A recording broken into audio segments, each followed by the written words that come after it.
Hello po mga tugang, mga manoy, mga manay. Ako po si Dante Maravillas, Bicolano vlogger, broadcast journalist from Albay. Effective yung ano po? Effective yung pagdadaldal ni Atty. Harry Roque. Laging naka-announce ang buhay. Gusto niya magdaldal ng magdaldal. Bakit niya Mr. Maravillas effective? Yung application po ni Atty. Harry Roque for asylum sa Netherlands, sabi ni DOJ Secretary Boying Rimulya, denied. Yan po, sabi rito sa balita ngayong hapon. Roque's asylum request in Netherlands denied, sabi ni Boying Rimulya. Kaya pala nakikita ko po, itong si Atty. Harry Roque, other than lalong nangayayat po, siguro wala nang mapuntahan. Siyempre, naging palaboy na. Makatulog ka pa niyan. Laging kasama si Marlica. Laging nasa kwampo. Laging nasa sasakyan. Ikot ng ikot sa Europe. Hindi malaman kung saan pupunta. Yan po si Harry Roque. Oh. Sabi niya, Here is how we relax during a road trip. Nililibang na lang yung kanyang sarili sa pamamagitan ng pangangantyaw sa ating Pangulong Bongbong. Bangag! Bangag! Bangag! Bangag! Bangag! Bangag! Ngiwi! Ngiwi! Ngiwi! Ngiwi! Ngiwi! Ngiwi! Ngiwi! Ngiwi! Ngiwi! Butot! Butot! Butot! Butot! Butot! Butot! Ayan kasama si Marlica. Oh. Ayan po, sa glacier, sa kotse, sa lahat ng bansa, ano yun, ano yun, bangag, VNB. Tuloy pa rin ang VNB kahit saan, kahit sa umaandar na kotse, papuntang Frank. Nililibag na lang nila ni Marlica yung sarili niya sa sobrang stress, mga kababayan. At ngayon, sige ang travel nila. Naging palaboy na po si Harry Roque.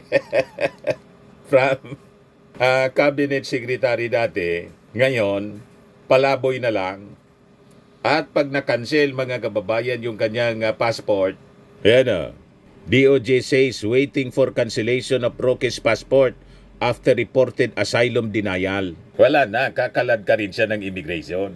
I-deport siya, mga kababayan, dito. Hindi pa kasi umuwi. Para may mapaglagyan siya, may matutuluyan siya rito. Kaya lang, hindi sa bahay nila, kundi sa kulungan. Wanted siya kasi, mga kababayan. May warrant of arrest. Non-bailable yung kaso. Qualified trafficking. May relasyon doon sa Pogo operation dito sa ating bansa. So, ito ngayon yung balita. Sabi rito, the latest update on Roque's whereabouts and status came after he continues to refuse to return to the country despite being the subject of an arrest warrant na pinag-issue ng korte doon sa Pampanga for qualified human trafficking. So sabi po ni Boying Rimulya, as far as I know niya, he was not granted asylum by the Netherlands. So he is in Germany, sabi ni Rimulya. Roque may then be extradited when the time comes. Namumuro na si Atty. Harry Roque. Malayong malayo, mga kababayan, sa dati niyang itsura. Ito yung dati niyang itsura. Yan na sa ngayon, parang hindi naliligo at hindi na makatulog. Grabe pangayayat po. Ito yung interview kay Boying Rimulya. Alam ko, hindi siya nabigyan ng asylum ng Netherlands. Kaya nasa Germany na ang pagbibigay nito kung sa pakasakali. But just the same, parang iintayin pa rin po ng DOJ na matapos. Basta yan, pwede naman file na extradition niya pagdating ng panahon. Pero baka hindi na kailangan kasi kakancel naman ang passport niya. Pag naging undocumented alien niya, ay pwede nang kunin ng Interpol. So sir, confirm po na sa Germany na siya ngayon na nag-a-apply na. Ayun ang pagkakaalam ko, yung pagkasabi sa akin. But any update from DFA kung kailan po pa? Wala pa, kasi ang cancellation ng passport, nasa court yan eh. Hindi naman sa DFA. Hindi naman admin kasi may kaso na. So paano ba yun? Legal yung pwede siya magpalipat-lipat within an EU country? Sa EU kasi, basta may visa ka, open borders naman ng EU eh. Pero, ayan, pagka naging fugitive from justice, lalo-lalo na pag nawala na ng documentation, ay pwede na siyang habulin ng Interpol. Okay? Thank you. Thank you. Ayan si Atty. Harry Roque. Wala kasing tigil, sabi nga natin mga kababayan, sa kakadaldal. Lahat ng mga plano niya sa buhay, lahat ng nangyayari sa kanyang buhay po, kinikwento sa social media. May application na niya ako sa asylum sa Netherlands. Ba't mo kasi kwininto? Hindi pa approve yung application, kwento ka ng kwento. Pero maganda. Maganda ang resulta ng kadaldalan mo. O di ba? Kating-kating mga kababayan kasi ang lalamunan ni Atty. Harry Roque. Imbes na kakaiba ang pag-ugali. Habang wanted siya, araw-araw mga kababayan nag-live. At ngayon, ang kasama po si Maharlika na wanted na rin. Ngayon siguro palipat-lipat sila kung saan-saan nakakarating mga kababayan. And siguro tinatago na lang at pinapakain, ini-entertain, inaasikaso rin ng kanilang yung mga DDS na OFW. Yun ang mga pinupunta nila. At nagsasagawa ng mga kung ano-anong pagtitipon. Nagtutulong-tulong na lang siguro. Siyempre, grabe ang gastos. Sabagay, nakaipon na rin siguro ng milyon-milyon itong si Atty. Harry Roque. Kaya nga may kaso siyang qualified human trafficking. Yan sabi ni Rimulya. But if he is a fugitive from justice, especially if he loses his documentation, Interpol can chase him. Nakatimbre na siya po sa Interpol. Malamang sa malamang, isang araw, poposasan siya ng Interpol tulad po ni Tebes. At dadalhin siya sa immigration for deportation po or extradition, mga kababayan na nakakadena din yung paa. Sasalubungin na lang mga kababayan ni NBI Director Jimmy Santiago or susunduin tulad ng ginawa mga kababayan ni Santiago kay Tebes. May hangganan po ang kasamaan. Hindi ko nga maintindihan kung bakit kailangan ni Atty. Harry Roque na wanted na siya, kailangan niyang mag-live ng mag-live para umatake ng umatake sa ating gobyerno. Ang dami na niyang problemang kinakaharap, nangingialam pa sa politika kasi pinagtatakpan niya mga kababayan yung kanyang kaso, nililihis niya tulad ni Sara Duterte. Pinalalabas, pinag-iinitan sila ng Marcos administration dahil sa politika. Pinapakalinaw po, tinagabol kayo ng batas kasi gumawa kayo ng labag sa batas. Yon ang napakalinaw. Yan The warrant was based on a qualified human trafficking case filed by DOJ against Roque and several others for their alleged involvement in the operations of Philippine Offshore Gaming Operator or POGO and alleged scam hub Lucky South 99 in Porac, Pampanga.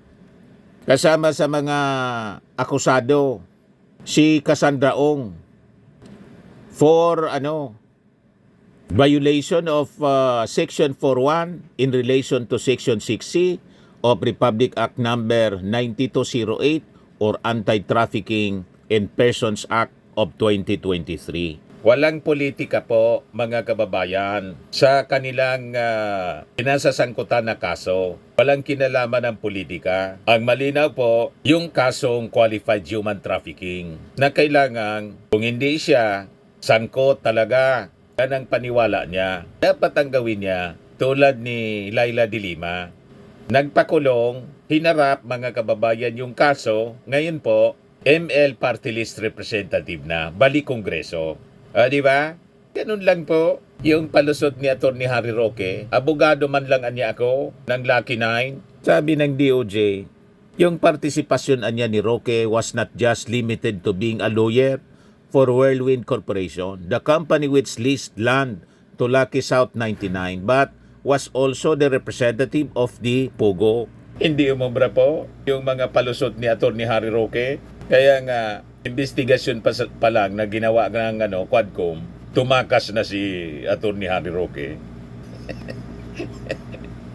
Pero agad-agad na sumagot si Atty. Harry Roque. Strike to ka na niya. Yan na. Harry Roque to Boying Rimulya. Strike to ka na sa usapang Marites. Ibig sabihin, mga kababayan, yung pinalabas na statement ni Boying Rimulya, hindi man totoo na denied yung kanyang asylum application sa Netherlands. Marites lang daw yung source. Yung man lagi po, mga kababayan, yung sinasabi ni Roque.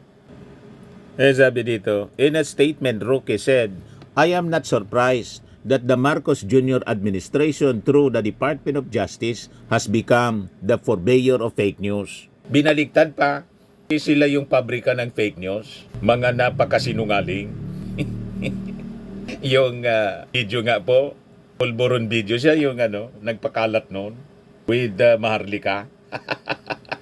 So, yung mga gawain nila, mga kababayan, ibinabalik sa ating mga officials. Wala man maniwala sa kanila, kundi sila lang. Kasi sanay sila pagdating sa fake news at kasinungalingan. Mismong kasinungalingan nila, pinaniniwalaan nila. Yan ang abilidad, mga kababayan ng kampo ng mga Duterte. And sabi niya rito, he continued, strike to na ang DOJ Secretary. Una, sinabi niya, mayroon daw akong multiple passports. Ngayon, denied asylum. Ano to? Nakalap ang impormasyon sa usapang Marites. Roque clarified that his recent trip to Germany was a pre-planned activity which was undertaken with blogger Maharlika upon the invitation of the Filipino community there, where he administered the oath-taking of proud members of the Hakbang ng Maisog, Germany. Pabalik na niya ako sa Netherlands. Roque also taunted the administration saying Marcos Jr. does not need billions of pesos of confidential funds and intelligence funds to track my location. Just check my Facebook account. It is all there. Sa totoo lang, sabi ni General Torre, monitored niya kung saan yung mga pinagpupuntahan ninyo. Wait ka lang. May tamang panahon. Tulad ng nangyari kay Tebes, tulad ng nangyari kay Digong. At saka, ituloy mo lang yung kadaldalan mo. Araw-araw, i-enjoy mo ang pang-alas ka. Di ba? Habang nasa labas ka pa. Kasi, pag nasilo ka ng Interpol at tinunover dito sa ating gobyerno, malamang tulad ng nangyari kay Tebes, umiyak sa kanyang nanay. Sa harap ng kanyang nanay, umiyak. Yan malamang ang mangyayari sa iyo, Atty. Harry Roque. Kaya isagad mo pa. Isagad mo ng todo, yung pangangantsaw mo. Di ba? Naging isip bata na po. Bangag! Bangag! Bangag! Bangag! Ngiwi!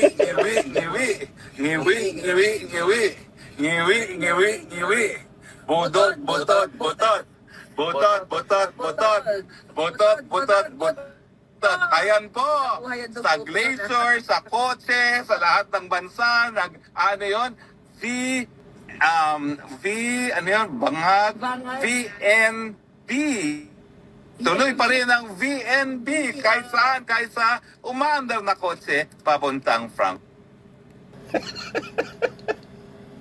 Naging abnormal po. Naging isip bata. Naintindihan natin dahil siguro sa grabing stress. Imagine wala ka ng matirhan na bansa at araw-araw nasa biyahe. Talagang stressful. Nakakabaliw ang ganong uri ng buhay. Lalo't napakasarap ng buhay nila. Napakasarap ng buhay niya. Ang nandito pa siya sa Pilipinas with yung asawa niya. Ngayon, parehas mga kababayan nagtatago. You see, pugante, tinaganap ng batas. Ito pala yung bagong product namin mga kababayan. I am worldwide. Amazing pure organic barley. Negosyo siya ng aking anak na architect entrepreneur, Riz Maravillas. And endorsed by Maritoni Fernandez po. Cancer survivor, itong si Maritoni. For cancer-free life, try ninyo po itong barley. Ang mga health benefits niya, boost immunity, improves digestion, enhances energy levels, packed with antioxidants, prevent cancer. At itong ating programa mga kababayan, atid sa inyo nitong ating mga sponsors. Fairmax, Firming and Lifting Cream. Pinapay po sa mga pulses in affected area. Mainam po ito sa mga pains at paninigas ng mga kaso-kasuan. Ito sa mukha naman yung application, anti-aging, Automax po siya. Ito ay Glow 60 mga kababayan. Whitening po siya. Made in South Korea. Ito naman po, Nengxia Red Mix Fruit Drink. Gawa po siya sa goji berry. May anti-cancer properties po siya. At sa mga nagana po ng malinis and spacious fitness gym, pumunta lang po kayo sa aming Colossal Fitness Gym. May Grab ka rental din po kami. At bills payment po sa aming office.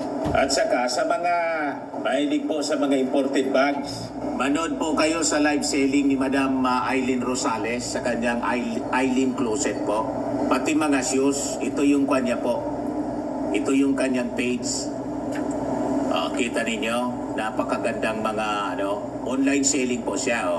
Si Madam Aileen Rosales.